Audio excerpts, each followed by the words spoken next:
बालक गृहपति, सभी परीक्षाओं में सफल होकर तुमने ये प्रमाणित कर दिया है कि भक्ति की शक्ति से कुछ भी संभव हो सकता है, मृत्यु को भी पराजित किया जा सकता है। हाँ बालक गृहपति, तुमने अपनी भक्ति की शक्ति से मृत्यु को भी परास्त कर दिया। मैं तुम्हें अभयदान देता हूँ और घोषणा करता हूँ, अग्निदेव के श्राप के कारण तुम्हारी मृत्यु नहीं होगी।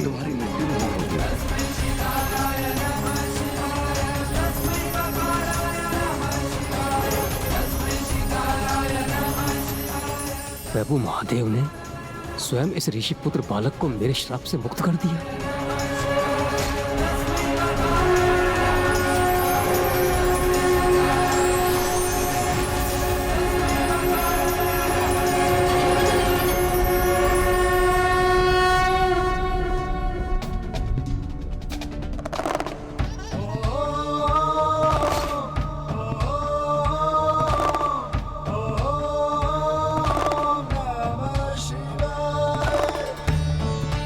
तुम्हारे उदाहरण से संसार में सफलतापूर्वक जीवन बिताने का एक नवीन नियम स्थापित होगा कि प्रबल इच्छा शक्ति से और निष्ठा एवं श्रद्धा से प्रयास कर समस्त बाधाओं को दूर किया जा सकता है और किसी भी कार्य में सफलता प्राप्त की जा सकती है।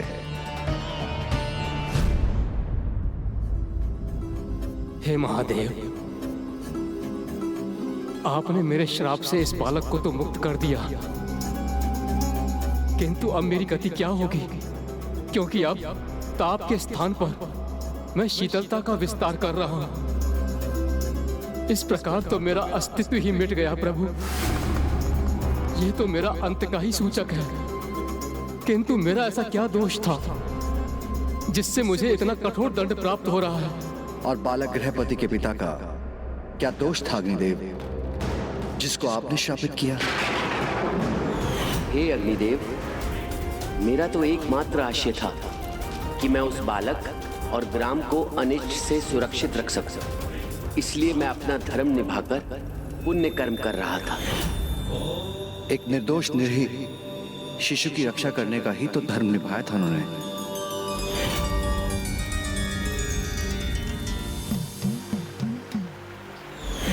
जिसके समक्ष आप उसकी मृत्यु बनकर प्रस्तुत हुए थे, जबकि अभी उसकी मृत्यु का समय नहीं आया था। और बालक गृहपति का क्या दोष था अग्निदेव, जिसकी मृत्यु आपने उसके जन्म के पूर्व ही निर्धारित कर दी? हे प्रभु, मुझे क्षमा करें, मैं अपने क्रोध पर नियंत्रण नहीं रख सका।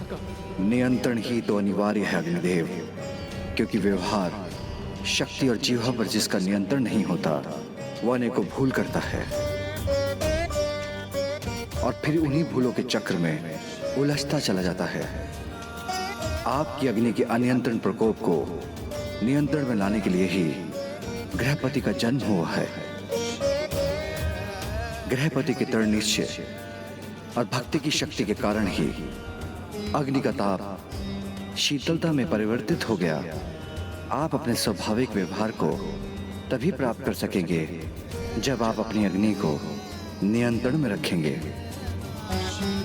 स्वयं कहीं उत्पन्न नहीं होंगे और स्वेच्छा से एक सीमा से अधिक अपना विस्तार कर संपूर्ण सृष्टि को प्रभावित नहीं करेंगे। मैं आपको वचन देता हूं प्रभु, मैं अपनी अग्नि को वहीं उत्पन्न करूंगा जहां मुझे प्रकट होने का अवसर दिया जाएगा, अन्यथा जहां मेरा आवाहन होगा और मेरा प्रभाव सदैव सीमित ही रहेगा।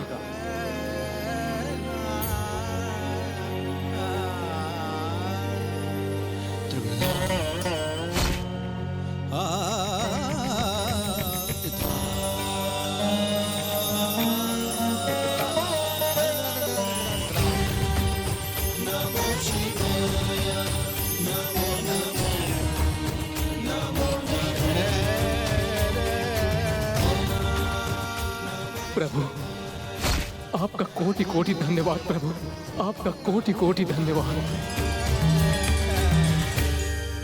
प्रभु, जब अग्निदेव ने स्वयं पर नियंत्रण रखने का वचन दे ही दिया है, तो संसार में एक और नियम स्थापित होना चाहिए। अग्नि के प्रति सबको सदा सचेत रहना चाहिए। अग्नि के उपयोग के उपरांत उसे अवश्य बुझाना चाहिए। आनंद और व्यसन के लिए अग्नि का उपयोग कभी नहीं होना चाहिए। तुमने सर्वथा उचित कहा बालक गृहपति। आज के उपरांत तुम्हारी कथा से समस्त जगत अग्नि के उपयोग के नियम को सदा स्मरण रखेगा और मैं तुम्हें सभी दिशाओं का नियंत्रक होने का आशीष देता हूं कि तुम अग्नि को किसी भी दिशा में आवश्यकता से अधिक बढ़ने से रोकोगे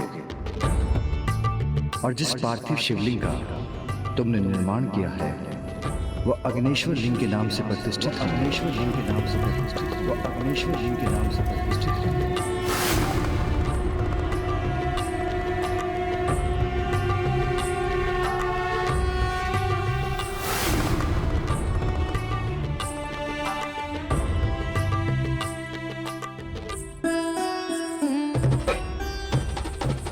और आने वाले समय में जो भी अग्नेश्वर लिंग की उपासना करेंगे उनका जीवन अग्नि अथवा अग्नि तत्व के किसी भी कुप्रभाव से सुरक्षित होगा।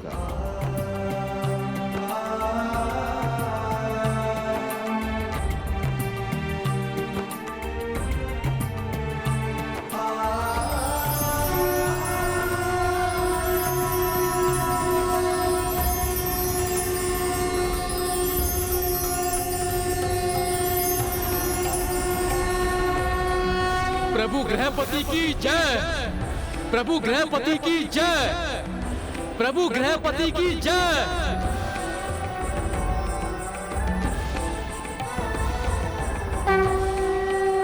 हमें प्रभु महादेव के गृहपति अवतार से ये सीख प्राप्त होती है कि पूर्ण श्रद्धा और पूर्ण इच्छा शक्ति से कोई प्रयास किया जाए तो वो असंभव से भी संभव हो सकता है। हाँ गौरी पुत्र, यही थी प्रभु गृहपति की कथा, जिन्होंने अपनी भक्ति से उस अग्नि को भी शीतल होने पर विवश कर दिया और अपनी मृत्यु को टाल दिया। जय हो प्रभु गृहपति की। जब तक मैं प्रभु के गृहपति अवतार की कथा संपन्न नहीं कर देता तब तक आप समस्त प्रयास करते रहिए, किंतु मेरे पास इतना समय नहीं कि मैं उन्हें असफल होता देखता रहूं। मुझे दिवस के अंत तक लंका अवश्य पहुंचना है। प्रभु गृहपति की कथा भी पूर्ण होने वाली है। अब मेरे पास अधिक समय शेष नहीं है। कुछ भी हो जाए किंतु मैं प्रभु के आत्मलिंग को लंका नहीं जाने दे सकता। इसलिए मुझे अपनी शक्ति में वृद्धि कर लंकेश को रोकना ही होगा। लंकेश जो कर रहे हैं वो किसी भी दृष्टि से उचित नहीं, किंतु फिर भी वो अग्नि के इतने प्रचंड प्रभाव को सहकर भी आत्मलिंग को स्वयं से दूर नहीं होने दे रहे हैं। ऐसा कर वो भी प्रभु महादेव के प्रति अपनी अटूट भक्ति का ही उदाहरण प्रस्तुत कर रहे हैं। लंकेश की प्रभु भक्ति के समक्ष मुझे एक बार पुनः विवश होकर उनके लिए विघ्नहर्ता बनना ही पड़ेगा। और आने वाले समय में जो भी अग्नेश्वर लिंग की उपासना करेंगे उनका जीवन अग्नि अथवा अग्नि तत्व के किसी भी कुप्रभाव से सुरक्षित होगा। प्रभु गृहपति की जय। कदाचित अग्नि से लंकेश की रक्षा करने हेतु मुझे भी वही करना होगा जो प्रभु गृहपति के लिए स्वयं प्रभु महादेव ने किया था।